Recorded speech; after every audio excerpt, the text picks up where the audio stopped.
আরে তুমি বেঁচে আছো? আরে তুমি এটা কি করছো? এবার তো আমাদের বিয়ে হয়ে গেল। এই মেয়ে, এই তুমি কি পাগল হয়ে গেছো নাকি? তুমি আমাকে তুই কোথায় চলে গিয়েছিলে? আমি তোমাকে কত খুঁজেছি জানো? তুমি তো আমাকে ওয়াদা করেছিলে না যে তুমি ফিরে আসবে, তাহলে তুমি ফিরে আসোনি কেন? কি ফালতু বকবক করছো তুমি? সামনে থেকে সরো। সরি, আমাদেরকে ক্ষমা করবেন প্লিজ। ভাইয়া দেখো না যে তুহিন ফিরে এসেছে। হ্যাঁ বোন, দেখেছি তো। আমি ওদের দুজনকে বকে দেবো। তুমি এক কাজ করো, তুমি আমার সাথে এদিকে আসো। আসো আসো আসো আসো। তুমি এখানে দাঁড়াও, আমি ওদের দুজনকে বকা দিয়ে আসছি, ঠিক আছে? আচ্ছা ঠিক আছে। I am really sorry, please আমাদেরকে ক্ষমা করে দিবেন। আসলে আমার বোন একটা ট্রমার মধ্যে দিয়ে যাচ্ছে। ওর যে বয়ফ্রেন্ড ছিল সে আর্মিতে ছিল। সে আমার বোনকে কথা দিয়েছিল যে বর্ডার থেকে ফিরে আসবে, বিয়ে করবে, কিন্তু সে বর্ডারে শহীদ হয়ে গিয়েছে। আর এটা 4 বছর আগে হয়েছে। তারপরেও আমার বোনের মেন্টাল কন্ডিশন এখনো ঠিক হয়নি। আর দিন দিন ওর ডিপ্রেশন বেড়েই যাচ্ছে। যখনই ও কোনো ছেলেকে আর্মির ড্রেসে দেখে ও মনে করে যে ওটা ওর বয়ফ্রেন্ড। প্লিজ আপনি আমার বোনকে ক্ষমা করে দিবেন। যখনই কোনো আর্মির ড্রেস পরা ছেলেকে আমার বোন দেখে ও মনে করে যে ওটা ওর বয়ফ্রেন্ড। প্লিজ আপনি আমাদেরকে ক্ষমা করে দিবেন। আমাদেরকেও ক্ষমা করে দিবেন।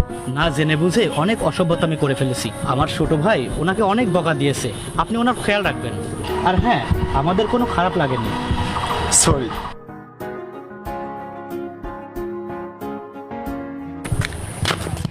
আমি তোমাকে কোথাও যেতে দিব না। আসে আসে। আরে কোথায় নিয়ে যাচ্ছ? কি করছো? আরে এই মেয়ে শোনো। উফ আল্লাহ, এই বোনটা না আমাকে পাগল করে ছেড়ে দিয়েছে। ভাই আপনি আমার সাথে আসুন। এবার আর আমি তোমাকে কোথাও যেতে দিব না। কোথায় নিয়ে এসেছো আমাকে? এই মেয়ে, তুমি আমার ভাইকে কোথায় নিয়ে এসেছো? তুহিন শুধু আমার। আরে, এই থাম। ওর কত বড় সাহস! দাঁড়া ভাই, থাম।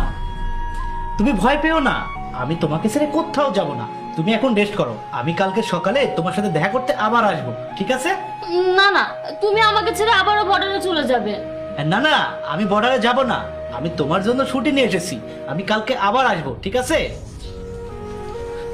সরি, আপনাদেরকে শুধু শুধু আমাদের জন্য ভোগান্তি করতে হলো। আমি বা কি করব বলুন? বোনের অবস্থা দিন দিন খারাপের দিকে যাচ্ছে।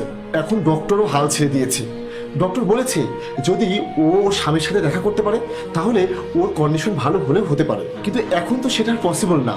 কিন্তু আমি আপনার কাছে একটা রিকোয়েস্ট করছি, আপনি কি কিছুদিনের জন্য আমার বোনের স্বামী হয়ে আসতে পারবেন? তার জন্য আপনি যত টাকা চান আমি তাই দিব। বিনিময়ে আপনি শুধু আমার বোনের সাথে একটু কথা বলবেন, ওর ভালো লাগবে, ও হয়তো সেরে উঠতেও পারে। কোনো ব্যাপার না। দেখুন, আপনি টাকার কথা বলে আমাকে